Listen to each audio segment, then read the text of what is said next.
right, let's get started. Mercifully, that's over. You know, I think today's an appropriate day, both with the embarrassment that was that alleged baseball game, but also with the news that Jeimer Candelario has been sent down to AAA. We're for the first time on May 16th, which is damning on its own accord. For the first time, we are actually going to dedicate airtime on this radio program to talk about the Tigers. And look, I'm going to say some stuff, and I know what's going to happen because you guys are painfully predictable in this regard. You're going to take it as an absolute, and it's not.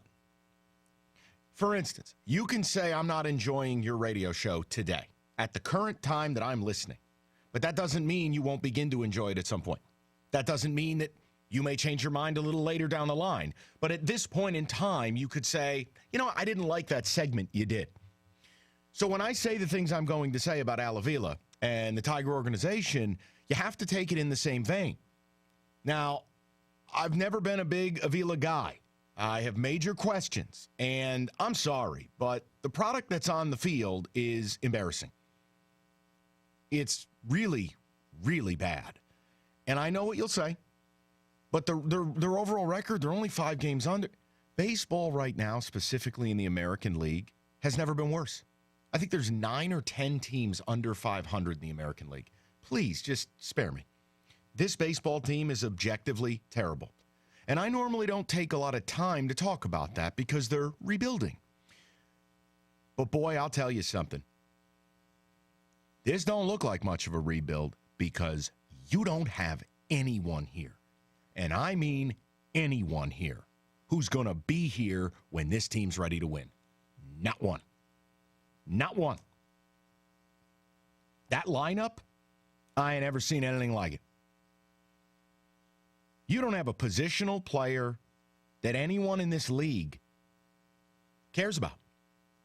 Now, Nick at one point might have had some value, but again, I just disagree with the way that's been handled in the public eye, basically telling people nobody wants Nick. Now you've got a player who, well, everyone knows nobody wants, who's going through some confidence problems, and that's the one guy. Nick's not going to be here when you're ready to win.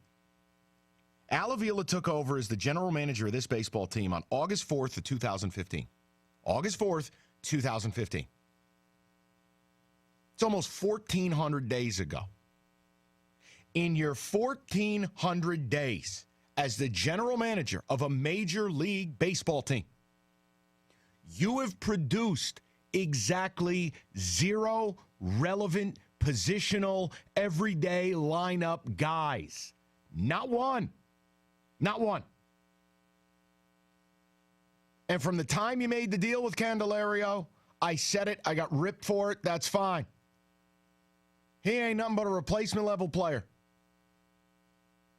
A bad regular or a good bench guy. So that's it. I told you he wouldn't be around here when you're ready to win. Now, it doesn't mean I give up on the guy completely, but do you like the returns on the Candelario acquisition? I don't. He ain't got no power. Can't hit. This is an organization that right before Al took over or as Al took over, you have traded some of the biggest names in the game, and you have got back nothing. Nothing. The one move you got something back, you screwed up trading what you got back. You got rid of Cespedes. You got Fulmer, and you screwed up getting rid of Fulmer. That's on your GM. You traded JV. To date, nothing. Franklin Perez barely pitches. He's never healthy. You traded JD Martinez. You traded Wilson, who at the time was one of the more coveted relievers on the market. Candelario, that's your return. You traded David Price. So whether it's the organization who made the moves and Al's the assistant to the moves Al has made himself, you have dealt all of these pieces to acquire pieces. And whether it is the moment you make that trade, and I'd argue they began rebuilding. Mike, go ahead. Tell me when you believe the rebuild started. Tell me. Tell me the day it would have started. Is it when you finally gave up for the last time, got rid of Upton? Tell me. Yeah, that 2017 mark, right? Okay. JD Martinez time frame. Mid-season 2017 is your end date, right? That's where, okay, officially, even though you already were in process of rebuilding. Yeah. Mike, you are now. You had the draft of 17, the trades of 17. You had the draft of 18, the trades of 18. You've had 2 off seasons. How is it remotely possible for a Major League Baseball general manager in the, correct me if I'm wrong, 5th year of his tenure, whether you're rebuilding or not, how as a general manager have you not procured a single everyday bat? Not one. I don't want to hear about Dual Lugo. I don't want to hear about Jamer Candelario. I'm not asking for superstars. I'm not saying you got to show me Adalberto Mondesi. You don't have to show me Eloy Jimenez. You don't have to show me superstars. You got to show me everyday regulars. Like the Royals have Whit Merrifield. They have Hunter Dozier. They have that Lopez kid. Those are going to be everyday guys around a star in Mondesi, right? How can you be a general manager and in year 5 of your tenure, rebuild or not, going for it or not, they don't have a single positional bat in place that they can hang their hat on? And look, I've thrown this out there before, and here's where it splits. There are people like me who go, I'm nervous about Avila. I really don't like what's happening here. Oh, but the pitching. Yeah, okay. You do understand that pitching prospects, you need about a dozen of them. Because the amount of them that blow out or simply don't hack it or turn into bullpen arms, it's pretty scary. And I'm a prospect guy. Believe me. And you'll say, but what about Mize? What about it? A college pitcher who was a no-brainer number 1 the year you had the number 1. I'm not going to bake you a cake for that pick. I could have made that pick. My point to you is, in the everyday functioning of this organization, in a 4.5-year period under Al Avila, through it all, through the good, the bad, the competing, the not, the rebuilding, the asset fire sailing, the asset recoup, through all of it, Al Avila has not given us a single everyday bat in the batting order. Not one.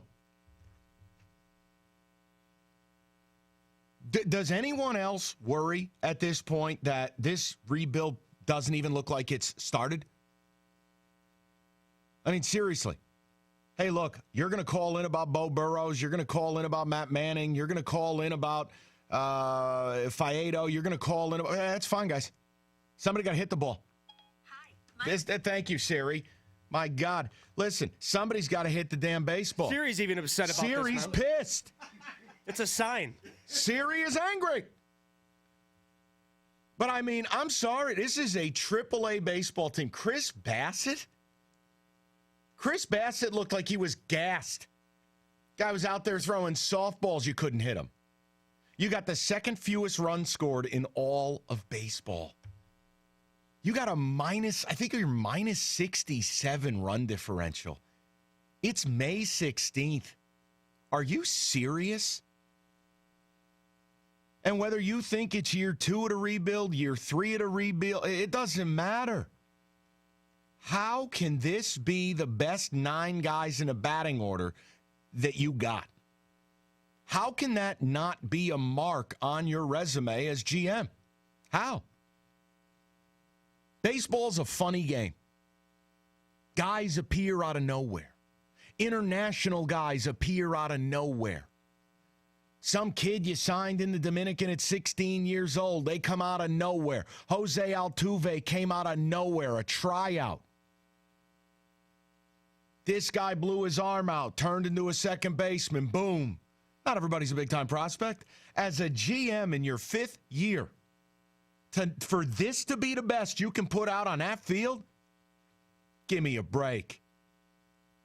It's not good enough. And I'm fine rebuilding. I'm captain rebuild. But don't tell me I don't earn a right to be a little worried about it here now. And for all the pitching that may or may not be on the way, you ain't got no answers stepping into that batter's box. I mean, this is a train wreck offensively. So I'll throw the number out. I don't think it needs to be a Q question. Is it wrong to be worried about the rebuild? That's kind of what I'm asking without asking. I'm just telling you how I feel. No personal attacks. I can't say that it's not going to work. I can just tell you I don't know where the light at the end of the tunnel is. 248-539-9797. We'll get the ticket text 97136. Get Sully and David involved as well. After what was just an embarrassing, 17-3. You got to be kidding me. It shouldn't even been 3 runs. It was the 2 outs in the bottom of the ninth, finally hit a home run. 17-0. It's a football score. 248-539-9797. But come on now. Minus 67 run differential, second fewest runs scored in the league to the Marlins, who are a disgrace. Not a single bat in this organization that is currently here that is even remotely an everyday player in the major league level. And Nick, forget about it. You know he's gone. And his trade value is totally depressed. 248-539-9797. We'll talk to the people next.